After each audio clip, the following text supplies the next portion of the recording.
Kalau di pemerintah Indonesia sendiri fokusnya di 3 hal, yaitu di kesehatan, sosial, dan ekonomi keuangan. Halo Sobat Bareksa, selamat datang di Bareksa Podcast bersama saya Hanum Kusuma Dewi.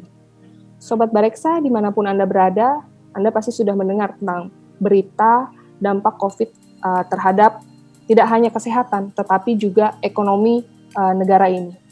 Dalam hal ini, pemerintah tidak tinggal diam dan telah memberikan stimulus untuk kembali menggerakkan ekonomi Indonesia. Tapi stimulus itu butuh anggaran dan biayanya tidak sedikit. Maka dibutuhkan pembiayaan dan pemerintah menerbitkan surat berharga negara untuk membiayai anggaran ini. Seperti apa penerbitan SBN, surat berharga negara, untuk membiayai anggaran ini? Oke, kita akan membahasnya bersama seorang narasumber dari Kementerian Keuangan.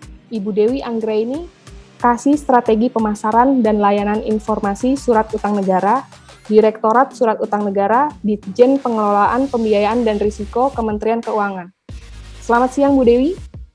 Selamat siang, Mbak Hanum. Terima kasih atas kesempatan yang diberikan kepada kami untuk bisa memberikan informasi sebanyak mungkin mengenai apa sih kaitannya penanganan COVID-19 ini dengan pembiayaan APBN, juga sekaligus dengan instrumen surat berharga negara. Oh iya, terima kasih juga Bu sudah mau hadir di acara podcast Bareksa. Oke Bu, kita langsung masuk saja ya Bu ya. SBN kan adalah salah satu instrumen pembiayaan bagi pemerintah. Ibu bisa menjelaskan seberapa besar kebutuhan pembiayaan pemerintah saat ini, terutama untuk mengatasi COVID-19, dan kenapa perlu menggait dana dari investor retail? Ya, kalau mau bicara detail tentang kebutuhan kita di penanganan dampak COVID ini, itu bisa panjang lebar Mbak yang harus saya jelaskan. Tapi ini saya mau share sedikit bahan saja untuk apa saja sih yang diutamakan oleh pemerintah untuk penanganan COVID dan pemulihan ekonomi ini. Jadi pemerintah untuk penanganan COVID ini itu memberikan dukungan stimulus. Ini jadi sebenarnya untuk stimulus fiskal ini bukan saja pemerintah keuangan, pemerintah Indonesia ya, tapi semua pemerintahan di seluruh dunia ini semuanya menyiapkan stimulus baik fiskal ataupun moneter untuk menangani dampak COVID ini. Kalau di pemerintah Indonesia sendiri fokusnya di 3 hal, yaitu di kesehatan, sosial, dan ekonomi keuangan. Semuanya itu ditujukan untuk mempertahankan daya beli masyarakat. Ini kalau kita bicara pertumbuhan ekonomi itu kan ada konsumsi. Konsumsi ini konsumsi rumah tangga, konsumsi perusahaan, dan semua konsumsi penduduk Indonesia. Ada investasi, ada government spending, ada ekspor import. Ini semuanya ini baik konsumsi, investasi, dan ekspor import semuanya terdampak oleh adanya COVID-19 ini. Jadi mau nggak mau ini tinggal mesin pertumbuhan ekonomi ini tinggal government spending. Jadi apa yang harus dilakukan pemerintah agar government spending ini juga bisa meningkatkan konsumsi dan juga investasi ekspor impor. Makanya pemerintah fokus di 3 hal ini, kesehatan, sosial, dan ekonomi keuangan. Ini kalau kita melihat perkiraan growth kita nantinya tahun ini, itu pertumbuhan ekonominya bisa minus 0,4 atau kalaupun positif itu maksimal 2,3%. Ini yang kita hitungkan sampai saat ini dengan apa yang sudah terjadi di kuartal 1 dan kuartal 2, ini yang bisa kita perhitungkan. Juga angka kemiskinannya bertambah. Juga penganggurannya juga meningkat hampir 2 kali lipat, gitu. Penganggurannya dari 2,92 menjadi 5,23. Makanya pemerintah fokus ke hal-hal yang tadi saya sampaikan itu ada di kesehatan. Jadi secara langsung disiapkan dana untuk kesehatan itu 87 triliun. Terus ada perlindungan sosial, ada insentif usaha. Karena kalau usahanya nggak jalan juga investasi dan juga ekspor impor juga akan terhambat. UMKM, pembiayaan korporasi juga ada di sektoral, di kementerian lembaga maupun di Pemda. Nah, ini yang saat ini itu sedang diusahakan pemerintah untuk menangani dampak COVID.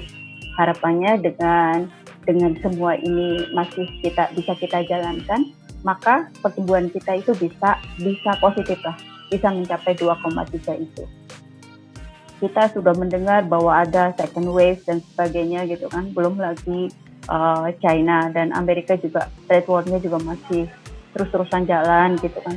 Terus nanti bulan Oktober atau November ya, pemilihan presiden di Amerika juga itu kan, itu sangat mempengaruhi semua kondisi global. Jadi kita bukan hanya menghadapi dampak COVID, tapi juga pengaruh global juga harus kita pertimbangkan. Nah, dari dana-dana yang kita butuhkan ini kita awal tahun kemarin itu, awal April kemarin, ketika kita sudah mulai COVID sudah mulai jelas, kita udah ada yang positif, sudah semakin lama semakin meningkat yang eksponensial itu, maka kita melakukan perubahan di APBN. Jadi di Perpres 54 itu kita outlook defisitnya 5,07% dan itu sekitar 732 triliun. Tapi ternyata tidak cukup. Defisit 5,07% itu nggak cukup gitu. Jadi kita sekarang sudah meningkat, melebar. Kalau kita lihat di sini awalnya 732 triliun ini meningkat menjadi 1.039 triliun. Kira-kira 6,34% dari PDB-nya. Ini yang sedang kita coba untuk mengisi pembiayanya seperti apa sih. Jadi kalau di awal 2020 APBN kita itu optimis 2,233 triliun untuk penerimaannya, ternyata di outlook terbaru karena tadi ya semua ekonomi terdampak sehingga penerimaan dari pajak pun juga terdampak, sehingga outlook terbaru hanya menjadi 1.699 triliun saja turun outlooknya. Di samping itu pemerintah awalnya merencanakan belanjanya itu sekitar 2.500 triliun. Ternyata dengan adanya COVID ini, penanganan COVID, pemerintah harus memperhitungkan penanganan COVID yang tadi itu, outlooknya menjadi 2.700 triliun. Ini bukan hanya sekedar nambah saja, kelihatannya kan belanjanya nambahnya 200 triliun saja. Tapi sebenarnya fokus di COVID-nya itu juga lebih banyak daripada penambahan ini, karena di dalam APBN yang sudah kita susun sendiri itu juga dilakukan efisiensi, juga penghematan di banyak hal sehingga bisa dialokasikan untuk penanganan dampak COVID itu tadi. Nah, kaitannya dengan pembiayaan, ini kan mau nggak mau angka 1.039 triliun itu harus dipenuhi dari pembiayaan nih. Apa yang dilakukan pemerintah untuk memenuhi pembiayaan itu?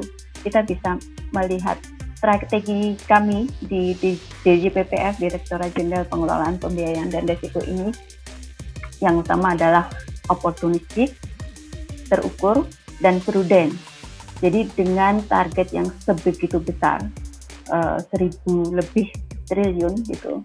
Ini maka kita yang pertama kali kita lakukan adalah optimalisasi sumber pembiayaan non utang dan utang juga. Jadi kita tiap tahun itu kita mempunyai namanya saldo anggaran lebih.